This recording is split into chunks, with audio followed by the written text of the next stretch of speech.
if you're in Hollywood and you come out with an opinion that's different than what Hollywood deems acceptable, you're vilified, you're targeted, your career's over. And Hollywood actually sets trends, it sets culture. And this is really a cultural battle. We have to make it acceptable, once again, to disagree with each other and to have a diversity of opinion. Walking Dead actor there, Elon Shrulovich, when he was on the Faulkner Focus last month on being a conservative actor. And at CPAC this year, a big focus will be on the dangers of the cancel culture and one of the biggest culprits, liberal Hollywood elites. Just a few of many examples of Hollywood conservatives getting canceled, as you know. Earlier this month, Mandalorian star Gina Carano got the axe after implying that being a Republican is like being Jewish during the Holocaust. James Wood says his agent dumped him because of his conservative values. ABC dropped Tim Allen's very successful sitcom after he was compared being a Hollywood conservative to living in Nazi Germany. But now, cancel culture has gotten so out of control in Tinseltown, liberals themselves are being canceled for the smallest and most inadvertent transgressions. Our panel of stars, who now are fighting back. Kevin Sorbo, who will be at CPAC this weekend. Hello, good to see you. Facebook took his page down recently saying he was spreading vaccine misinformation. Antonio Sabato Jr. started his own production company after facing backlash for his conservative views. And John Rich, country music star, Fox Nation host, and he's got a serious beef with the cancel culture as well. Gentlemen, great to see you. Good to see you. You know, Kevin, I am going to start with you. Did they put your page back up? What happened? And when you say fighting back, what do you mean? No, they didn't put the page back up. I mean, they've been shadow banning me for a long time. Anyway, I had 550,000 followers. Every time I posted something, I would get 20,000 to 200,000 replies or likes. They've got it to be less than 10,000. They admitted to doing that. And then they all of a sudden took my page down, saying that they warned me a couple of times about a couple of posts I made about COVID. I put, other doctors talking about COVID in a different way of what the Fauci's talking about. But they never gave me a warning. I would take down anything they want me to take down because they didn't want to lose all those followers that actually, most of them like the movies I do and they like the posts that I make, and that they just said, we're done with you, and just took it down. Wow. Antonio, I've heard you talk about this for many years, and that this was coming. You and I have talked before. Why did you see it so long ago? What was the ramp up that maybe some people missed? I was the first one to support the president at the time. I was the first one to be completely blacklisted, and I had to stand up to them. And that's why I have my own studio. We have a film and television studio called conflictstudios.com at Conflict Studios. You can go there because we're fighting back.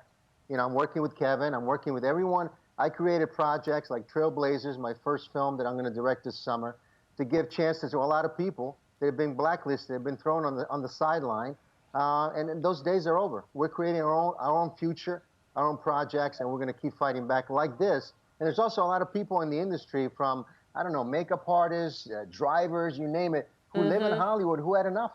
They want to walk away from that, and they're moving out to states like Florida or Texas to have a future in the entertainment world.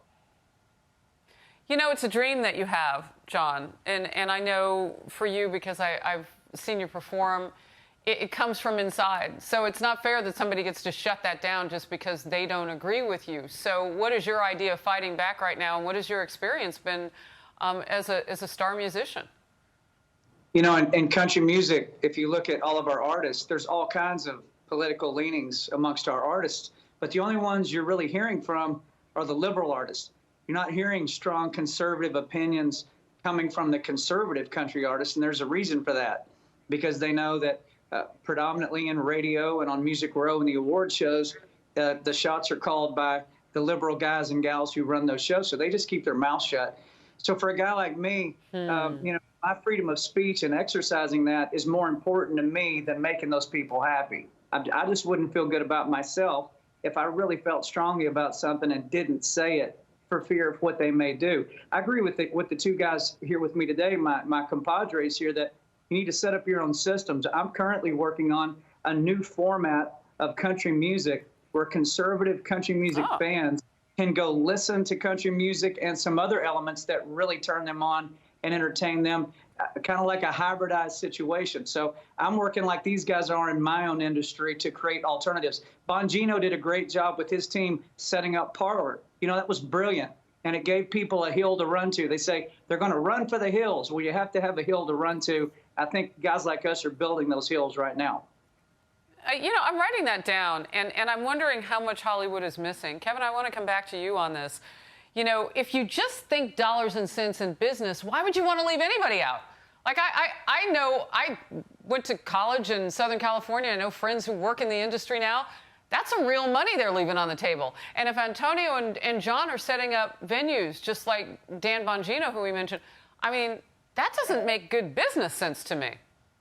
No, of course not. I'm setting liberal elites.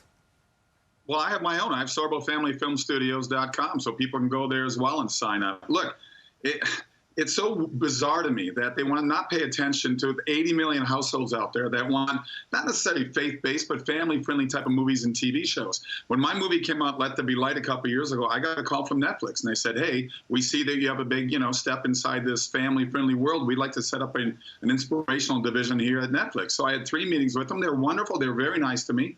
And yet, it's just weird that they didn't want to follow through what they told me they wanted to do, because I have wonderful scripts for television and movies, and nothing's really happened with them. Right. They haven't closed it completely. They've always been very nice to me. But why are you not paying attention? It's called show business, not show. So why wouldn't you pay attention to all that potential clients out there that want family-friendly movies? Yeah, it's a great question. So 80 million households. I have to think that you all really did your homework on this, and you know what there is to create a hill to run to, as John said. So Antonio, I'm going to come to you last. Why is it so important to get this message out that Hollywood conservatives are being quieted? Is there a bigger impact that this can have on free speech if entertainment is quieted? Well, it's about our freedom. It's about the future of our country. It's about being able to speak your mind. This country's beautiful on that, and they try to stop it. They try to control your future. They try to control the casting directors, who you should hire, who you should not, based on their political views or other views that they disagree with.